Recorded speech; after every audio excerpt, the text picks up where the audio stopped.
afternoon. I'm very pleased that at least our institute has invited me to share our development process with many of you. And I would like to correct one thing. I was chair of the second committee, not now, last year. Last year is over. So last 2 years, 1 year, 2 years. I have been asked 4 questions. And how did Bangladesh achieve socioeconomic development? Are these achievements applicable to other countries in the regions and across the globe? What is the role of Bangladesh in maintaining global peace and security? How influential is Bangladesh in international affairs in the United Nations? What is the significance of Bangladesh in South Asia as founding member of SAARC? Now, before answering those questions, let me tell you what is Bangladesh. You see, Bangladesh geographically is a small land. It is as big as that of Iowa. In Iowa, you have 3 million people. In Bangladesh, we have 150 plus million people. It is one of the most densely populated country in the world. Too many people. We have 2 resources. We don't have many proven resources, except 2. One, we have plenty of water. The other is we have lots of people, very hard-working, lots of people. And the youth composes around 73% of the total population, very vibrant. These 2 resources, again, could be a headache if they're not managed correctly. If we cannot manage our water, we'll have floods, recurrent floods. If we cannot manage our human population, it would be a real disaster. So we have very big challenges. Good news is, over the last many years, the government has been trying very hard to help improve the well-being of its people. When Bangladesh was created in 1971, the global community, very large number, very illustrious people, termed it as a bottomless basket, and nowhere to go. And they wanted to give it up. They never thought that it could survive. Thanks to the dynamic people of Bangladesh and their commitment, they worked out relatively well. Currently, Bangladesh GDP growth is over 6%. Last 4 or 5 years, it is over 6%. This year, we hope it will be around 6.3%. The per capita income has also sharply increased. And main engine of those growth is, one is, of course, our agriculture farmers, very hard-working farmers. We were a food deficit country. We used to produce only around 11 million tons. Now we produce around 34 million tons of just cereal, 3.5 times. Although, of course, our population increased a lot. And the other engine is, besides agriculture, is our garment and apparel industry. We are one of the top garment and apparel exporters of the planet Earth. So this is again hard-working, and 96% of our employees in the garments are all women. So they have done tremendous help to the country. And third important element is our migrant workers. We say these expatriate workers. We have around 8.5 million Bangladeshi population working abroad, helping building cities and towns across the globe, and particularly in the Middle East and also in South Asia, stuff like Malaysia and others. And these are our major engine of growth. And the other thing is government commitment, targeted approach. Let me tell you what is happening in Bangladesh. In terms of, I was asked socioeconomic development, we are not rich, But because of targeted approach, we have achieved much better, so far we are doing well. Although our income is half of India, for example, but in the areas of this primary school enrollment, secondary school enrollment, health, longevity, reducing the infant death rate, we are doing better. Or maternal mortality rate, we are doing much better. Even in poverty reduction. Recently there was a news which came up and said there are only 18 countries in the world who are doing pretty good in terms of poverty reduction. And in Asia, 5 of them, and Bangladesh topped the list. It's not by fluke or by accident, it's because targeted approach. Government spends over 54% its budget for poverty alleviation in various safety net programs. We have reduced our poverty. In 1991, our poverty level was around 59%. It is now around 28%. But we cannot be complacent because although we have reduced it more than half, around 42 million still live below the poverty line. So we have challenges. In the area of school enrollment, primary school enrollment, only a few years ago we used to have more boys in the school than girls. Around 55% boys and 45 girls. And secondary was worse. But government believed that, particularly Prime Minister Sheikh Hasina, she believes that if you educate a man, you educate an individual. And if you educate, with no aspersion to men, and if you educate a female, you educate a family and a society. And therefore what she did, she made women up to 12th grade education free. They provide books, and they did another magic, and that is stipend. That because people are very poor, they cannot afford otherwise. So they provide a stipend. It's not a big deal, $1.30 stipend. And that worked magic. That stipend is again has certain criteria that kids has to stay 75% of the classes, cannot marry before the age of 18, and only girls get it. And that program really helped increase the primary school enrollment. This is around 99% now, 99.7%. We want to achieve 100%. In South Asia, I think Sri Lanka has defeated us. Otherwise, we are pretty good in this category. In the area of now the female education in the primary enrollment is 51 and the boys is 49, these two parts. And in the secondary, female is 53 and boys is 47. So it's because of the targeted approach. Then with same time, we did pretty good in gender parity. As you see the numbers, And our leadership is all female. It's not by accident, it's because they have their credits. The Prime Minister, I have 3 bosses, I say. One is Prime Minister Sheikh Hasina, she's a lady. And my foreign minister is a lady. And I have a boss at home. But important ministries, like agriculture was, home ministry, these are important ministries and they're headed by, female. And we have government is trying to, it's a very conservative country otherwise, in the sense that in the family structure, it's a patriarchal society, just like India, we started with Pakistan, we are together with Pakistan until 1971. But one thing is different from here, there is value for human beings. Man and woman does not matter. It's very, very distinct. And that pull us, up. And the female are very powerful in the country now. So we have gender parity. And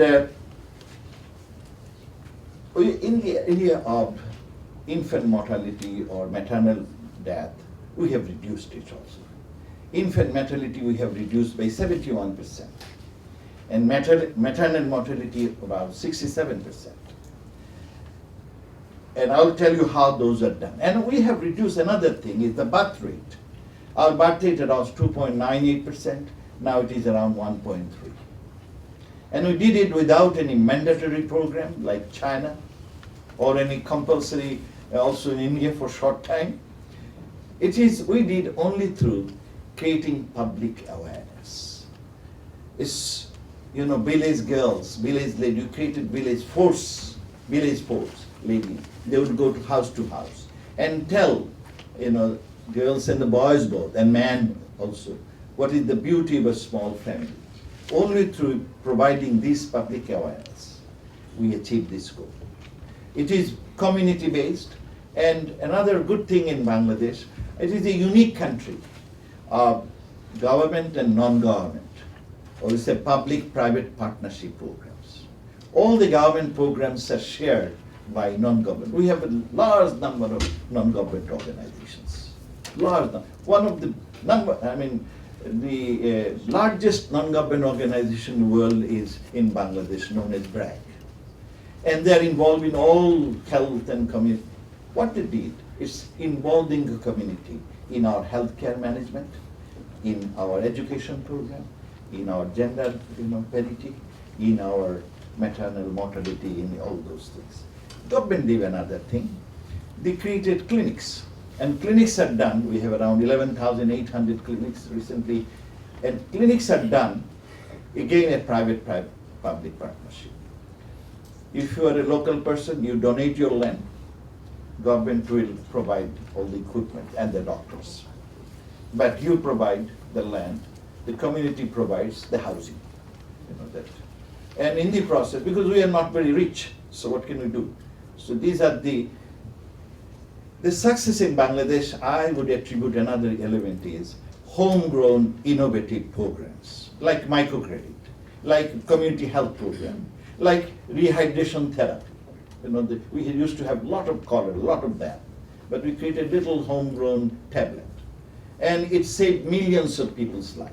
And not only in Bangladesh, now it is saving in Haiti, in other countries, in Somalia, our little tablet. And it's very cheap. It's a very, cost effective. So innovativeness and openness and commitment to the government and, good macro policies. These are some of the ways we achieve some of those goals. In the area of disaster management, we are doing pretty well. We have reduced the disaster preparedness management, we did pretty well, because it's too hard, reality. In the 70s, when we had a big cyclone, around 500,000 people died. In 1991, we have another big similar, 139,000 people died. And in 2007, we had one island, same ferocity, same strength, only 3,500 died. But it is a bad thing also. When we saved human lives, we could not save the properties. We could not save the, crops. And when not many people die, you don't get any help and assistance from the global community. So, Ayla, we saved human beings, but many of our, embankments, housing, all those destroyed. We had to reallocate our, development resources for those humanitarian and rehabilitation programs. So it is diverting our resources, hard-earned resources to other sectors. And so sometimes some people back in the country says, is it necessary to save human life?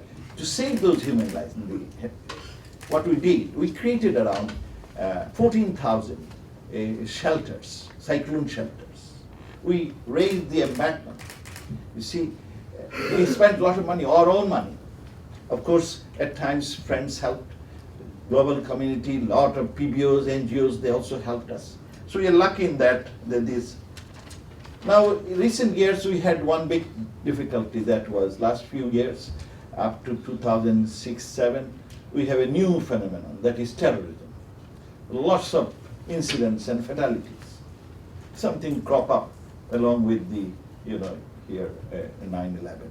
and afterwards these somehow cropped up. It is such a nice land, very hospitable, very, but suddenly those fanatism came up. And in one day, 493 bombs was blasted across the country, all the district of the country. So the new government picked up, came into being, and they said, we have a zero tolerance to terrorism. Good news is, last 4 years, we have not a single incident of terrorism. We picked up the terrorists, and they were, hanged. And afterwards, you see, some human rights would argue that hanging is bad, but it worked for us. Terrorism is gone. And not only that, the Prime Minister made a declaration that she will open up, that Bangladesh cannot be used at all for any sorts of terrorism, and if nation has to cooperate with neighboring countries, we are cooperating with it, because in the South Asia there has been a lot of terrorism, So this is another area, it's because of strong determination. Now in our development, although we are doing, being a teacher, I did a study. I looked into our development, the GDP growth rate, for example, from 1975 to 1990, when we were ruled by either military-backed governments or technocratic, or quasi-military governments. And on those days, the growth rate was, on an average, was for this 15 years period, it was 3.2%. And now we have just doubled it. When we have political, elected governments, we have a lot of polarization within our politics. But in spite of those polarization, the good news is growth rate doubled. It's because I say it's targeted approach and good policies, and also involvement of people. For example, the current government, when it came to power last time, it opened the entire media, allowed the cell phone to work. Earlier there was only one cell phone company. It was very expensive. It was a prestige to carry a cell phone. Then Prime Minister Sheikh Hasina came, she opened it up.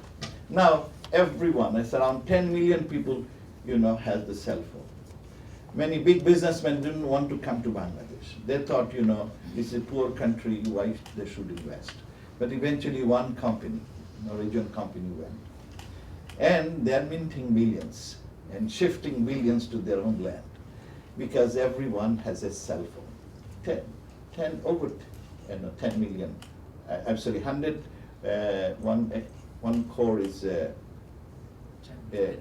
pardon? 100 million, not 10 million, I'm sorry, 100 million people have the cell phone now. Poor country. Everybody has a cell phone, basically.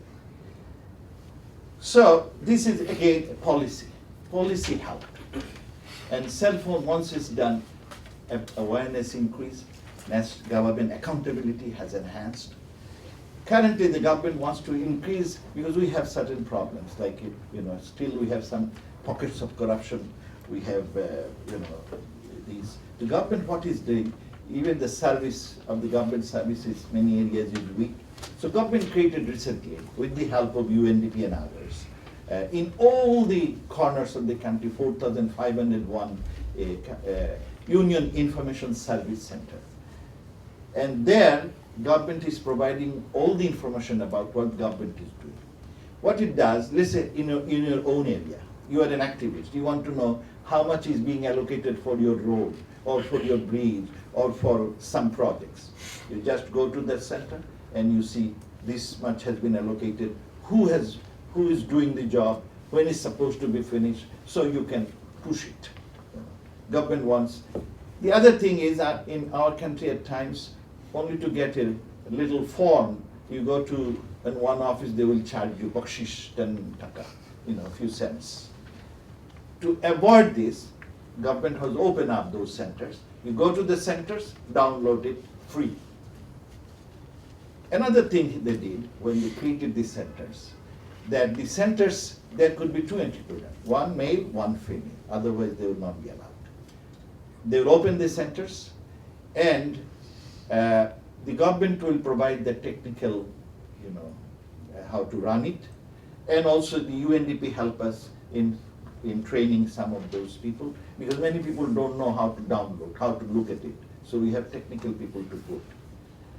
And then the equipment, these laptops, government would provide. Again, this is 50-50 depending on cases. If it is remotest area, government give more, so there is a range of help. These are, objective is to have a better quality service, improve service, reduce corruption, and it is reducing corruption. It's a good tool to reduce corruption. I give an example. In our country, when a government purchases, you have to go through some tender process. So you have to give a tender on certain specific time frame. Now, I'm a big guy and I want that tender. So I don't want anybody else to put their tender means their proposal. So what I do, I hire some goons and tell them that don't allow anyone to go there and put it.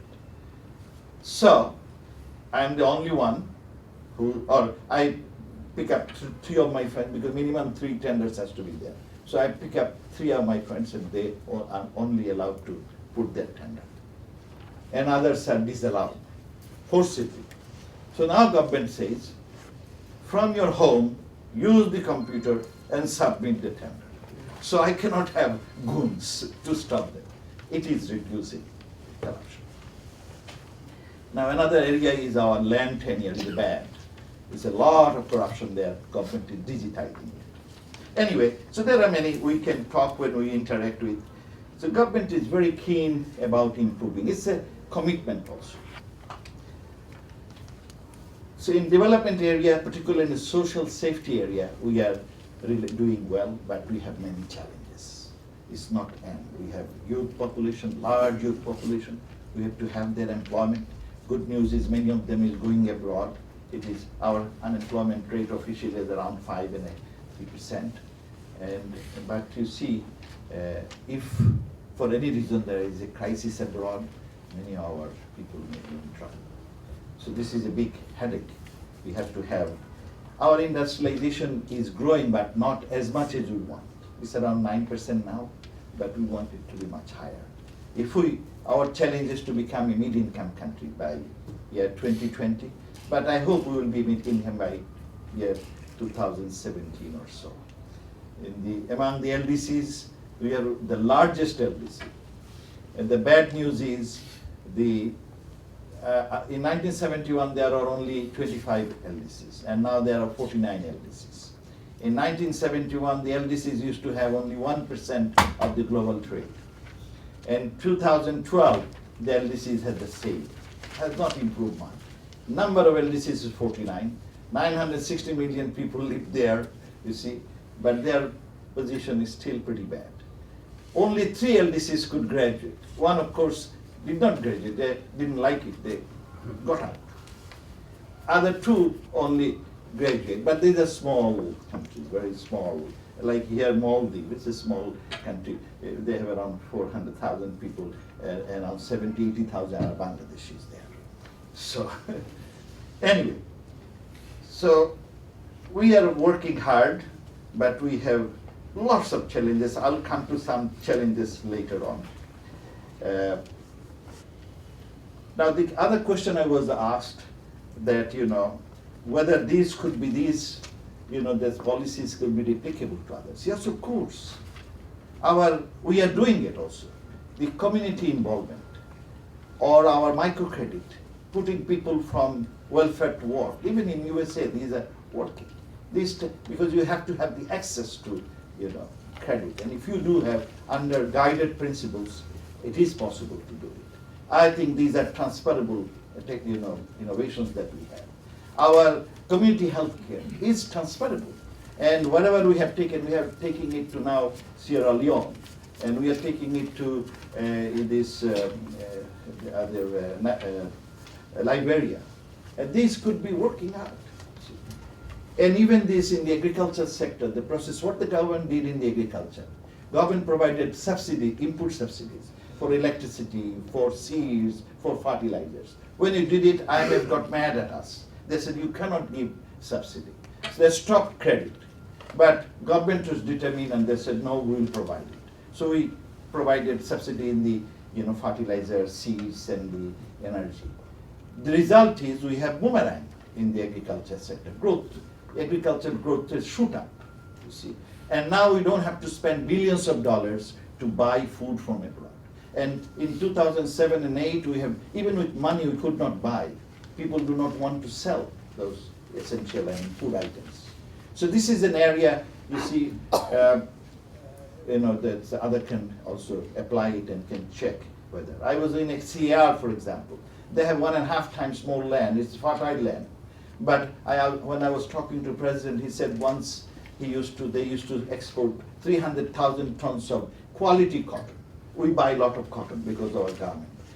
And he said, we used to export 300,000 tons of cotton. Now we don't produce 3 tons of cotton.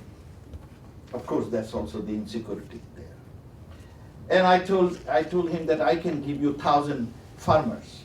You have fertile land, and they can ensure food security. It will be good for you, your security. At the same time, it will help and increase the global food security. Anyway, the other question I was that these are transferable. Yes, these are transferable. And we would like to share our experiences, particularly in post-conflict countries. There are 32 post-conflict countries. And it is very sad that out of these 32, not a single MDG goal have been achieved in any of the post-conflict fragile economies yet. Not a single MDG goal. And there we can share our expertise. We are not rich, but we have gone through the civil war. We had difficulty, but in the process we learned it by hard way. And we can share those experts. Some of our NGOs are now working in Sierra Leone, working in Liberia, working in some of the Cote d'Ivoire have recently sent. They're working in Afghanistan, and they worked in Timor-Leste to involve the community in the development process. The other question I had here, what is the role of Bangladesh to maintain global peace? We are very much involved in this area. We are number one, as Mehta stated in the beginning, in the peace area. We are working with the UN. Our constitution mandates us to help UN whenever they require any help for peace building or peacekeeping. We are the largest troop contributing country in the world for the last many years. Till right now again, we share with India and Pakistan. We change at times. Right now we are the number one in both police as well as troops contributing as a country. We have provided over 120,000 our forces in the peacekeeping in the 54 missions out of 65 missions that UN has. Out of them, 54 missions we participated. And in fact, out of every peacekeepers, out of every 10, we have one. It's not because one is these guys are very professional. The other thing is government, our constitution mandate us to help UN whenever there is UN calls us to help. In the peacekeeping area, we have also provided female police force. We are the only country in the world who have put two full-form female units, and they're doing excellent job. We are very much involved with the peace building too. Since its inception, 2006, we are active member of peace. I was chair last year of the Peace Building Commission, and we were also the NAM coordinator in 2010 when we do the review of peace building. We are very much, and we believe that recently we are trying to see how civilian can be involved in the peacekeeping. This cap match we are creating. You see the NGOs, the expertise, lawyers, those could be involved, and we are working on that area. So very much involved in the peacekeeping. Then it's not because we are involved, it's because of philosophy. We believe only way to have development, sustainable development, is through peace. Peace and development, they are interlinked. One cannot achieve without the other. And therefore we are very much in it. We also believe that all violence, all wars, these comes from a mindset. So we have, proposed one, we got it adopted, one resolution in the UN known as Culture of Peace. The main objective of the Culture of Peace to create a mindset of tolerance, a mindset of respect, a mindset of diversity, a mindset to accept others and live together. And we want this, how to create that mindset. We should teach from the school, in the families. We have not for the last many years, we are trying it, but we have not reached to our goals. We need your help in this area. We have to create a mindset among all of us that one is not superior over others. We all have to live together. It does not matter which ethnicity, which background, which religion. It is immaterial. It is humanity. It comes from our social norm. In Bangladesh, we have been always promoting the humanity is number one. It does not. All religion, all books came for humanity. The individual guy did not bring the book. It is for the humanity it came. And so we all have to work together for the humanity, for the well-being of the humanity. That's the very principle. So on that basis, we created this Culture of Peace resolution. We also created, when we are chair, we are in the Security Council and president of the Security Council. At the time we proposed one and it was adopted. It is known as 1325, Security Council Resolution 1325. And there we wanted involvement of women from in all spheres of peacekeeping and peace building. Reason was, we have gone through it. In our own society, when 3 million people died in the war, in our war of liberation, over 200 to 300,000 women were dishonored or raped. We know how important women to be involved in the peacekeeping. So we passed those resolutions, and I'm glad that in many societies it's helping, but not that much. Even in the post-conflict countries, we want women to be involved in designing programs and policy for peace building, but unfortunately in some areas. We are also very much involved with disarmament. These are all come from our own liberation experience. When we liberated, UN was very, very weak in Bangladesh. They didn't have these sort of things, they didn't help us. So we have to design our things by ourselves, and we did. Currently, our Prime Minister has another view, and this view has been accepted. I'm thankful to the global community, they have accepted her views, and it is in the resolution known as People's Empowerment and Development, a peace-centric model. What she believes if we want to achieve peace, sustainable peace, then we have to have sustainable development. And to have sustainable development, we have to empower people, both men and women. She has 7 interlinked elements as to how to empower people. She believes that new challenges, emerging challenges will come one after another. But to face those, human being has to be empowered. And then they will know how to handle those challenges. And therefore she wants people to be empowered. Her philosophy, and this is based on her 45 years of political life. And she has been trying to empower people. How to empower? She said there are 7 major elements we can empower them. We can empower people by providing them education, training, and skills. We can empower people by eliminating poverty and hunger. We can empower people by including the excluded people in the governance. We can empower people by allowing them to participate in the governments. We can empower people by eliminating all sorts of discrimination and deprivation. We can empower people by eliminating terrorism. If we can create such an environment, people will be empowered. If they are empowered, and we can empower people by providing them decent living. If we can empower them, they will figure out how to handle the emerging challenges. So this is very much a model. This is known as peace-centric model. Now, I have been asked, let me go to the third question, because time is an element. What is the Bangladesh, how influential is Bangladeshi international affairs in the, we are not very influential, but we are one of the members of the global community, and we want the humanity to prosper. We are one with the largest LDC, as I said, with the largest number of, among all the LDCs, we have the largest number of population. We are the chair of LDC for many years, the least developed countries. And we played our role, and still today, we are not chair because of the geographical reasons, but we have an active role in the LDC program. the issues that we see are critical in our development. We were successful to include those in the last Istanbul Program of Action. Issues for development in the LDCs, we see productive capacity, we see infrastructure, we see technology transfer, we see food security, we see energy security, we see, you see this migration and development.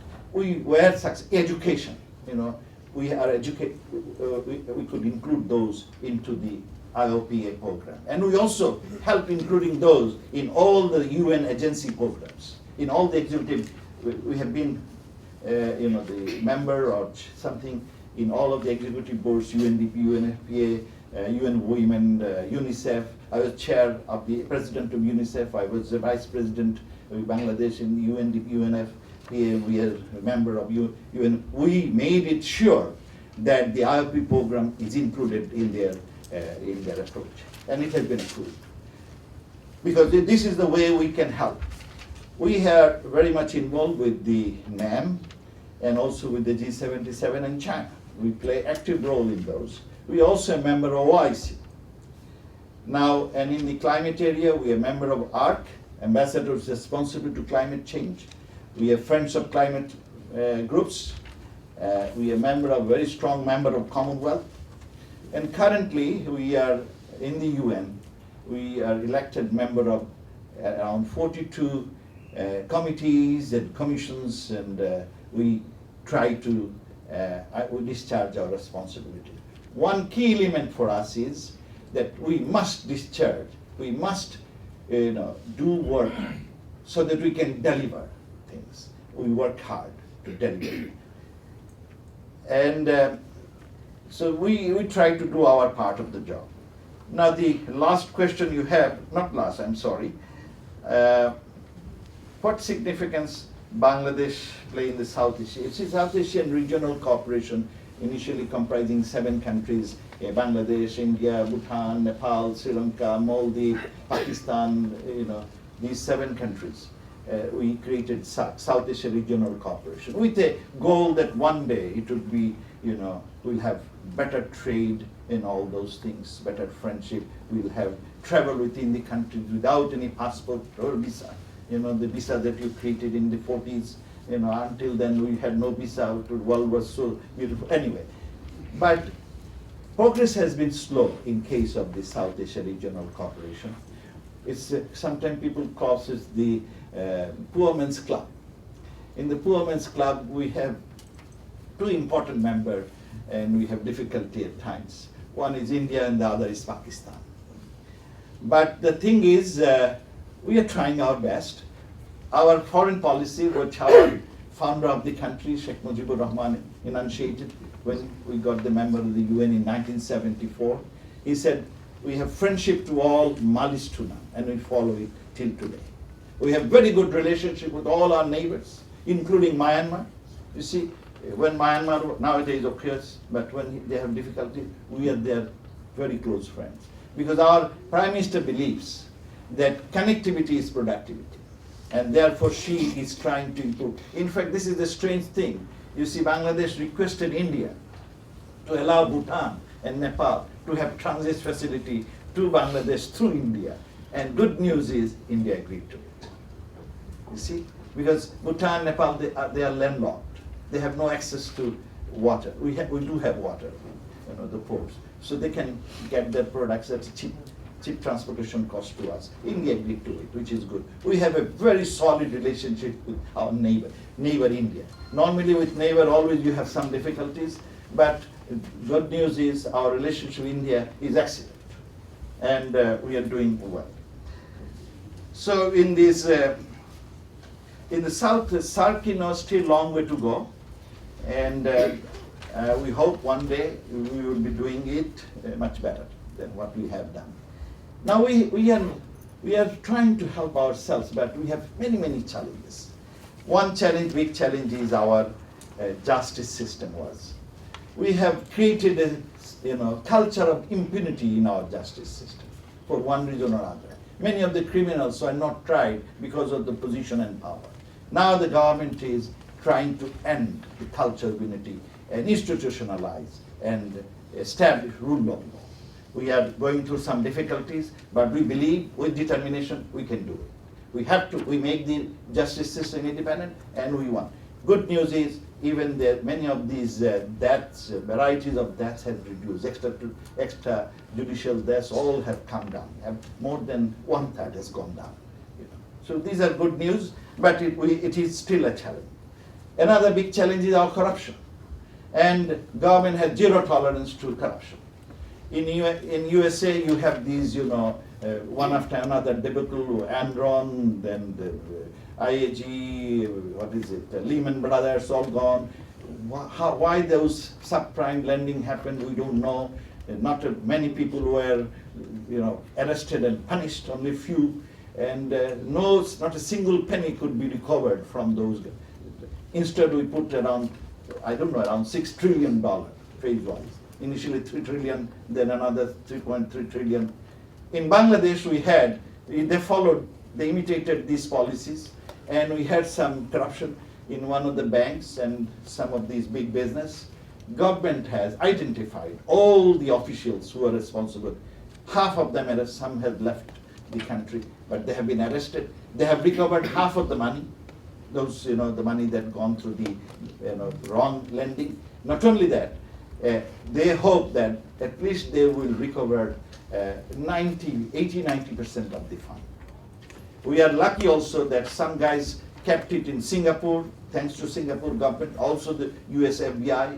They identified the culprit, and we have returned some fund from abroad. This is a unique case, I think, in the history of all the nations of the most so poorer countries. We have got returned from abroad, corrupt money from abroad. So government is very keen about it. We have difficulties. We have difficulties in the technology area. Government wants to have digital Bangladesh, has to improve, because it believes that if our kids can be equipped with technology, the modern technology, they can do much better.